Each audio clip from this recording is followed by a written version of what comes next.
Good morning everyone, welcome to YouTube channel Sawan sir English. देखिए, हम इस चैनल के माध्यम से इंग्लिश ग्रामर में टॉपिक्स पढ़ रहे हैं, जिसमें अभी हमारा जो टॉपिक है प्रोनाउन चल रहा है। कल की क्लास में हमने प्रोनाउन में पर्सनल प्रोनाउन और पॉजेसिव प्रोनाउन के बारे में चर्चा करी थी, उनको समझा था। पर्सनल प्रोनाउन क्या होते हैं, कैसे कैसे शब्द होते हैं, नॉमिनेटिव केस और ऑब्जेक्टिव केस में किस तरह से उनका उपयोग होता है। फिर उसी क्रम में पॉजेसिव केस में पॉजेसिव प्रोनाउन हमने देखे थे। पॉजेसिव प्रोनाउन में पॉजेसिव एडजेक्टिव और पॉजेसिव प्रोनाउन का जो डिफरेंस था वो हमने देखा था कि पॉजेसिव प्रोनाउन जो होते हैं उनके तुरंत बाद नाउन नहीं आते हैं, और पॉजेसिव एडजेक्टिव जो होते हैं वो अपने साथ में नाउन लेते हैं। इसी के बाद आज हम थर्ड नंबर पे पढ़ रहे हैं डेमोन्स्ट्रेटिव प्रोनाउन। क्या पढ़ रहे हैं? Demonstrative pronoun. डेमोन्स्ट्रेटिव प्रोनाउन क्या होते हैं? इनको हम हिंदी में कहेंगे संकेतवाचक सर्वनाम। क्या कहेंगे? संकेतवाचक सर्वनाम। संकेतवाचक का यहाँ मतलब है कि हम किसी चीज़ को मतलब उसका परिचय करवाएं या उसको दिखाएं, उसकी तरफ हम इशारा करें, उसे संकेतवाचक सर्वनाम या डेमोन्स्ट्रेटिव प्रोनाउन कहते हैं। तो इसकी जो डेफिनेशन है वो क्या है? वे प्रोनाउन जो किसी व्यक्ति, वस्तु, स्थान के परिचय या संकेत के लिए उपयोग में आते हैं।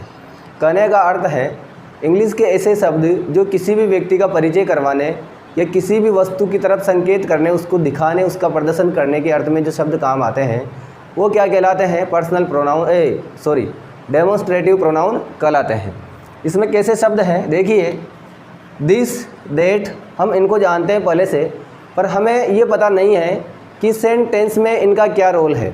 देखिए, दिस, दैट, दीज, दोज। एक और शब्द होता है सच और द सेम।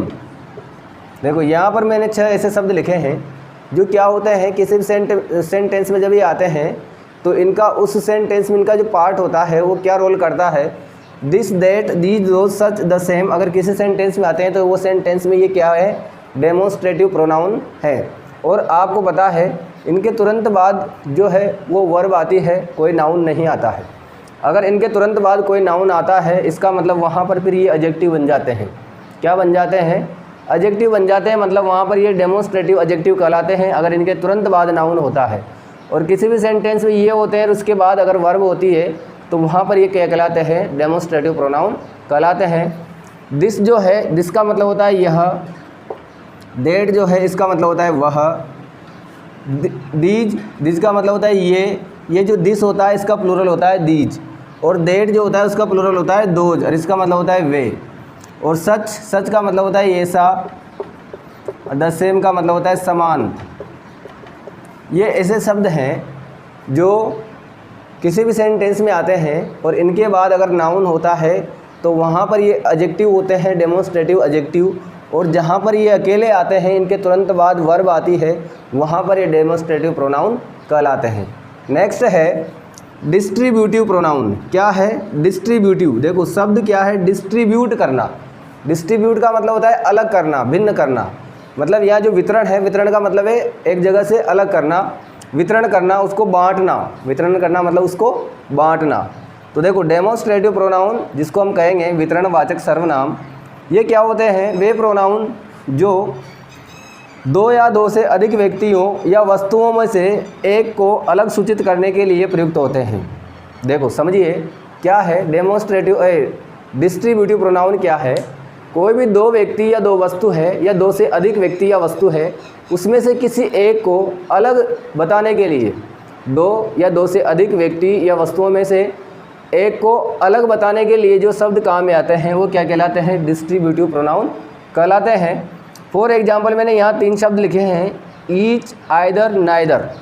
ये 3 ऐसे शब्द हैं, इनको क्या कहेंगे? डेमोन्स्ट्रेटिव प्रोनाउन कहेंगे। बस एक शर्त है, जैसे मैंने इनके साथ बताया कि अगर इनके साथ ये जो शब्द हैं this, that, these, those, this, that, these, those, अगर इनके तुरंत बाद नाउन आता है तो वहाँ पर ये क्या कहलाएंगे? Demonstrative adjective. वैसे ही इनके साथ है, अगर ईच, आइदर, नाइदर, अगर इनके तुरंत बाद नाउन है, क्या है, अगर इनके तुरंत बाद नाउन है तो ये क्या है, डिस्ट्रीब्यूटिव प्रोनाउन नहीं है, ये क्या है, डिस्ट्रीब्यूटिव एडजेक्टिव है। क्या कहलाएंगे, डिस्ट्रीब्यूटिव एडजेक्टिव। सीधा सीधा कहने का अर्थ है अगर ईच, आइदर, नाइदर और जस्ट इनके साथ कोई नाउन है तो ये डिस्ट्रीब्यूटिव एडजेक्टिव है, और अगर ईच, आइदर, नाइदर और यहाँ पर एडजेक्टिव नहीं है और क्या है, इनके बाद आता है एक शब्द आता है ऑफ, क्या आता है, ऑफ, और ऑफ के बाद ऑफ और ऑफ के बाद द आना तय है और द के बाद फिर नाउन आता है, तब ये क्या होते हैं, डिस्ट्रीब्यूटिव प्रोनाउन होते हैं। समझिए, पहली बात तो आप ये समझिए, ईच, आइदर और नाइदर जो होते हैं वो क्या होते हैं, डेमोन्स्ट्रेटिव प्रोनाउन भी होते हैं और डिस्ट्रीब्यूटिव प्रोनाउन भी होते हैं और डिस्ट्रीब्यूटिव एडजेक्टिव भी होते हैं। अब डिस्ट्रीब्यूटिव एडजेक्टिव कब होते हैं, जब ईच, आइदर, नाइदर के तुरंत बाद नाउन आता है तब ये एडजेक्टिव होते हैं, और जब ईच, आइदर, नाइदर के बाद ऑफ, द और कुछ भी नाउन आता है तब ये क्या होते हैं, डिस्ट्रीब्यूटिव प्रोनाउन होते हैं। नेक्स्ट, तो दो प्रोनाउन हमने कल करे, दो अभी करे, अब हम आगे नेक्स्ट देखते हैं। डिस्ट्रीब्यूटिव प्रोनाउन के बाद नेक्स्ट है रेसिप्रोकल प्रोनाउन। क्या है रेसिप्रोकल प्रोनाउन, जिसको हम कहते हैं पारस्परिक संबंधवाचक सर्वनाम। क्या कहेंगे, पारस्परिक मतलब आपस में, संबंध मतलब संबंध, वाचक मतलब बताने वाले, सर्वनाम मतलब सर्वनाम, मतलब आपस में संबंध बताने वाले ऐसे शब्द, दो ऐसे शब्द हैं जो आपस में संबंध बताते हैं एक दूसरे के अर्थ में। क्या मीनिंग निकलता है उसका, एक दूसरे, क्या मीनिंग निकलता है, एक दूसरे के अर्थ में होता है। देखिए, ईच अदर तथा वन अनादर, ये दो ऐसे शब्द हैं, इनको हम कहते हैं रेसिप्रोकल प्रोनाउन। क्या कहते हैं, रेसिप्रोकल प्रोनाउन, ईच अदर और वन अनादर, और इसका मीनिंग होता है एक दूसरे में या एक दूसरे से। क्या मीनिंग होता है, एक दूसरे में या एक दूसरे से, इसका अर्थ निकलता है किसी भी सेंटेंस में। तो आप याद रखेंगे 5th नंबर पे जो प्रोनाउन होता है उसको क्या कहते हैं, रेसिप्रोकल प्रोनाउन कहते हैं।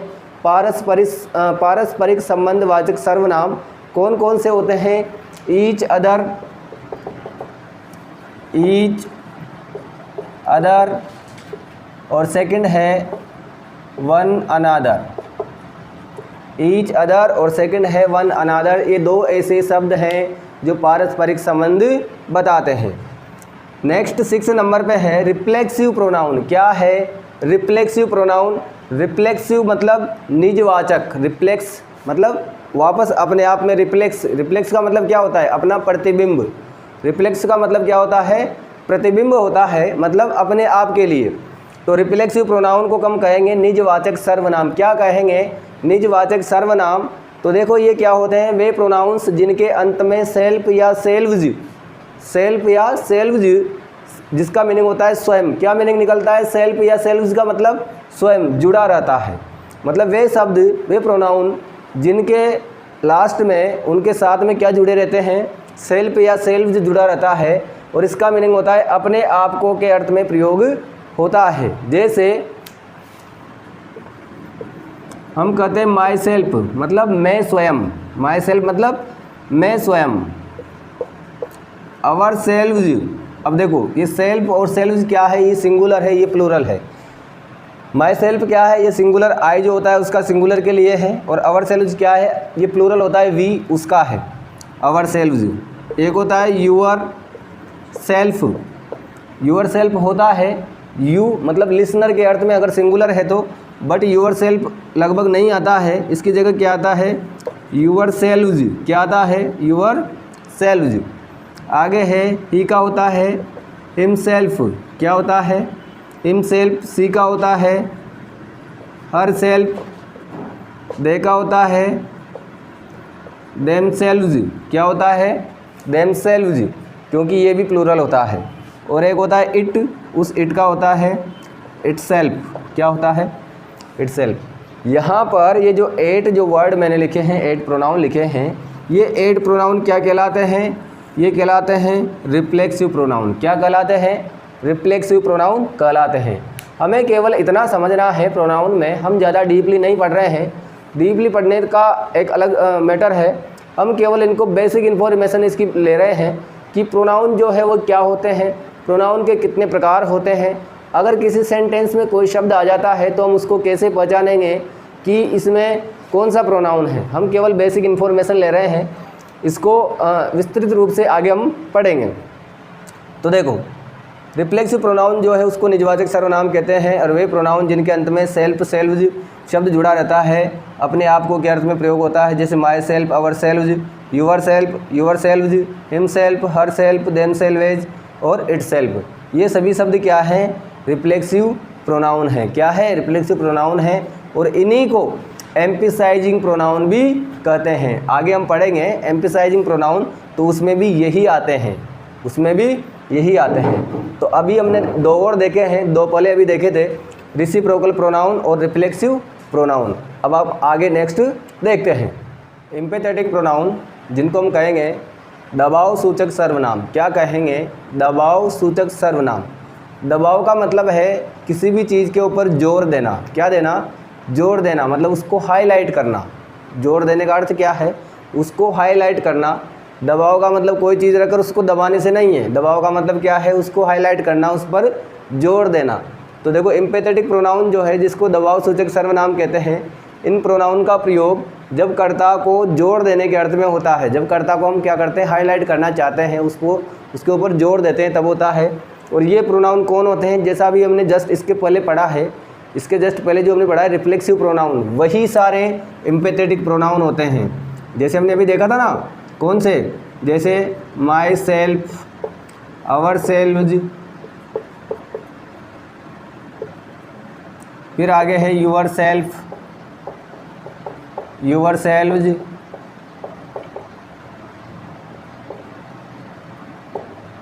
हिम सेल्फ, हर सेल्फ,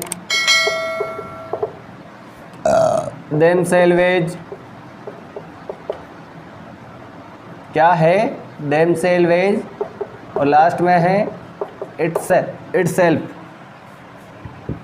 ये जो शब्द हैं ये सभी हमने अभी जस्ट पहले पढ़े थे रिफ्लेक्सिव प्रोनाउन में।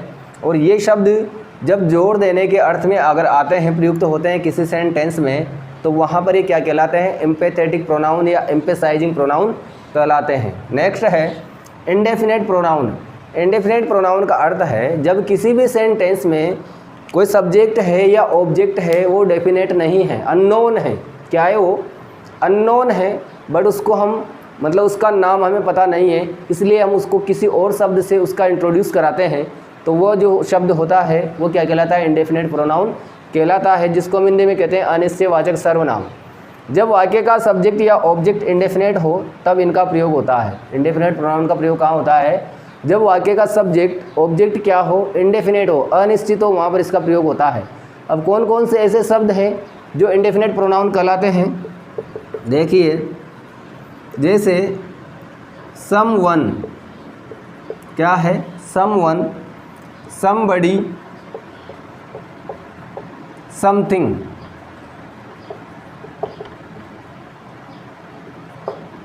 Someone, somebody, something, anyone, anybody, anything. ये शब्द अगर किसी सेंटेंस में आते हैं तो पार्ट ऑफ स्पीच में हम इनको क्या कहेंगे? इंडेफिनेट प्रोनाउन कहेंगे। क्या कहेंगे?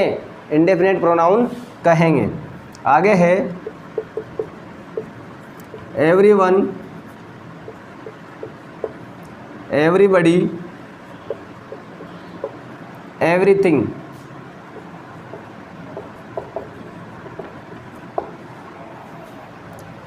इसके आगे है no one, nobody, nothing, etcetera. देखो यहाँ पर मैंने जो शब्द लिखे हैं, someone, somebody, something, anyone, anybody, anything, everyone, everybody, everything. देखो सब जगह वाई भूल गया मैं। Everyone, everybody, everything, no one, nobody, nothing, etcetera. ये जितने भी शब्द मैंने यहाँ लिखे हैं, अगर ये किसी सेंटेंस में आते हैं तो ये क्या कहलाएंगे? इंडेफिनेट प्रोनाउन कहलाएंगे। क्या कहलाएंगे? इंडेफिनेट प्रोनाउन कहलाएंगे। नेक्स्ट है रिलेटिव प्रोनाउन। क्या है? Relative pronoun. रिलेटिव प्रोनाउन में देखो संबंधवाचक सर्वनाम कहते हैं, और रिलेटिव प्रोनाउन इंग्लिश ग्रामर में अलग से एक टॉपिक भी चलता है, बहुत विस्तृत है। वे प्रोनाउन जो संबंध बताते हैं, संबंध बताने का मतलब है कोई भी जो सेंटेंस होता है, बड़ा सेंटेंस होता है, उसमें WH वर्ड फैमिली के शब्द आते हैं। कौन आते हैं? WH word family. जैसे हु, whom, what, that, ये जो शब्द होते हैं ये किसी भी सेंटेंस में आते हैं, तो ये सेंटेंस में प्रश्नवाचक शब्द नहीं है। ये किसी भी सेंटेंस में जब सेंटेंस की शुरुआत में आते हैं तब ये इंट्रोगेटिव प्रोनाउन कहलाते हैं। देखो इसको यहीं क्लियर कर लेते हैं। अगर ये किसी भी सेंटेंस के शुरू में आते हैं तो वहाँ क्या कहलाते हैं? इंट्रोगेटिव। Interrogative pronoun. आपसे कहेंगे इंट्रोगेटिव प्रोनाउन क्या होते हैं, जिसको हम कहेंगे प्रश्नवाचक सर्वनाम। क्या कहेंगे? प्रश्नवाचक सर्वनाम। प्रश्नवाचक सर्वनाम। तो प्रश्नवाचक सर्वनाम क्या होते हैं? यही होते हैं WH वर्ड। WH वर्ड जो होते हैं ये क्या होते हैं? प्रश्नवाचक सर्वनाम होते हैं। ये सेंटेंस के शुरू में आते हैं और लास्ट में प्रश्नवाचक चिन्ह आता है, तब ये क्या कहलाते हैं? इंट्रोगेटिव प्रोनाउन कहलाते हैं। बट अगर ये किसी सेंटेंस के बीच में आते हैं, मतलब दो सेंटेंस को आपस में जोड़ते हैं, आगे वाले सेंटेंस में कोई नाउन आया है, उसका संबंध आगे से बताया है और यहाँ पर इसका अर्थ निकलता है। जैसे अगर इंट्रोगेटिव में आता है, इंट्रोगेटिव प्रोनाउन में, तो हु का मतलब होता है कौन, और जब ये आएगा रिलेटिव प्रोनाउन में तो इसका मतलब होगा जो। क्या होगा? जो। ऐसे इसके मीनिंग निकलते हैं। तो रिलेटिव प्रोनाउन कौन होते हैं? WH वर्ड वाले शब्द होते हैं जो किसी भी सेंटेंस के कहाँ आते हैं? बीच में आते हैं। और इंट्रोगेटिव प्रोनाउन क्या होते हैं? जिनको प्रश्नवाचक सर्वनाम कहते हैं। WH वर्ड होते हैं जो किसी भी सेंटेंस के शुरू में आते हैं और लास्ट में प्रश्नवाचक चिन्ह आता है। तो ये 10 प्रोनाउन हो चुके हैं। लास्ट एक प्रोनाउन बच रहा है जिसको हम देखते हैं। एक्सक्लेमेटरी प्रोनाउन, जिसको हम विस्मयादि बोधक सर्वनाम कहते हैं। ये क्या होता है? एक्सक्लेमेटरी प्रोनाउन में एक शब्द है वॉट। क्या है? वॉट। WHAT वॉट जो है, वॉट का प्रयोग क्या होता है? जब आश्चर्य का भाव, मतलब sense of surprise, sense of surprise मतलब आश्चर्य का भाव प्रकट करना हो, तब किसी भी सेंटेंस के शुरुआत में क्या आता है? वॉट आता है और लास्ट में विस्मयादि बोधक चिन्ह आता है और सेंटेंस में आश्चर्य का भाव पैदा होता है। तो ये वर्ड जो है सेंटेंस के शुरू में आता है, लास्ट में ये एक्सक्लेमेटरी मार्क आता है, वह उसमें वर्ड जो है वो क्या होता है? एक्सक्लेमेटरी प्रोनाउन होता है। तो देखिए आज की क्लास में हमने प्रोनाउन करे हैं। कल की क्लास में हमने 2 प्रोनाउन किए थे, बाकी जो 9 जो प्रोनाउन थे वो आज क्लास में हमने करे हैं। हमने केवल इस क्लास में प्रोनाउन की बेसिक इन्फॉर्मेशन प्राप्त करी है कि प्रोनाउन क्या होते हैं, कौन कौन सा शब्द कौन कौन सा प्रोनाउन कहलाता है। अब प्रोनाउन के बाद नेक्स्ट क्लास में नेक्स्ट टॉपिक के साथ हम मिलते हैं कल। तब तक के लिए गुड बाय, थैंक यू।